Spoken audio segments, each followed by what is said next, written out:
All right, well, let's move on from those two controversies, I guess. Headaches. Yeah. What do you think that the O'Rourke administration should be remembered for? Mm, well, I think that we've been very focused on our goals. We came into office, we had 5 platform goals that we ran on, and then our executive board developed 5 goals for themselves. And I'm really proud of what we've done. We have accomplished a lot of things on all those goals, and I know that 36 days from now, we're going to achieve all of our goals. So with that said, I hope we're known just for being effective, for being kind of the middle administration between an old system and a new system. We had the old ticket system, which had its pros and cons, and now we're moving into a new era, so to speak. And again, you're seeing it. Very legitimate candidates all over the place running for the top positions, and then a lot of very competitive positions.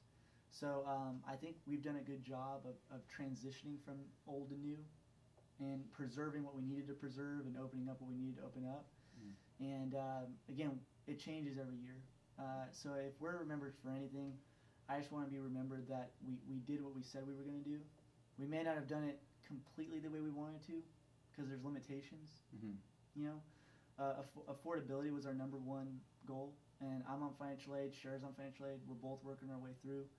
Would we have loved to slash tuition in half? Yeah, but that wasn't what we promised. We promised we would develop an affordability policy. We've made recommendations to powers about it, and I'm hopeful that those recommendations will go through to open up the budget process, to make things more affordable in the long run. But those aren't things you can deliver in a year, because you work on a biennium with the state legislature. All we can do is write it down, make recommendations, and push for them, and transition to the next exec to make sure that they think it's important as well. You said there were 5 goals, and affordability was the top. What were the other 4? Sorry, I choked on something. Yeah, that's fine. So for our platform goals, they were affordability, accessibility for people with disabilities, technology, academic service learning, and leadership. And we've made really tremendous progress on all 5 of those things, and it's actually been really fun. Because when you limit yourself, it actually helps. Because there's so much you can do that if you don't limit yourself, you'll never get anything done.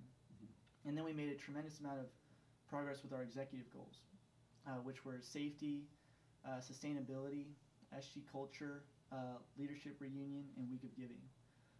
And we're going to have a great week of giving in April. It's going to end with a really robust leadership reunion for past student leaders.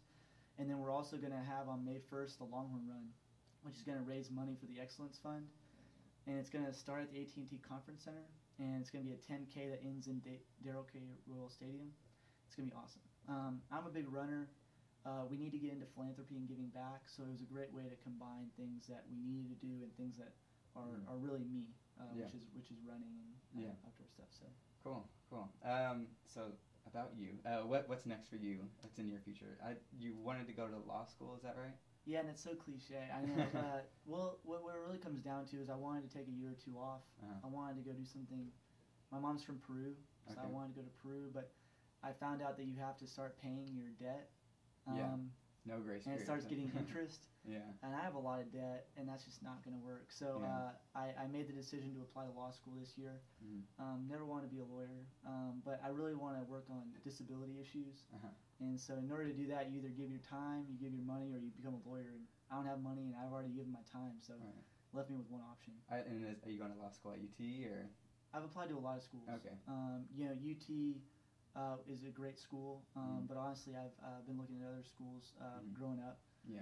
But we'll just have to see where I get in. It's going to be Russian roulette on that. Yeah, right. Okay, last question, and the most important of the day. What happens to the life-size cutout of you at the co-op? Can you keep it? Can you sign it and give it to us? What's the future for that? Well, just to be clear, it's not life-size. They it's just so high up there. They really shortchanged me though, because they made K-Shiv like 3 inches bigger. Okay. And they cut me down a peg or 2. They told me that it was high definition, so I should be happy with it, but I don't want this in high definition.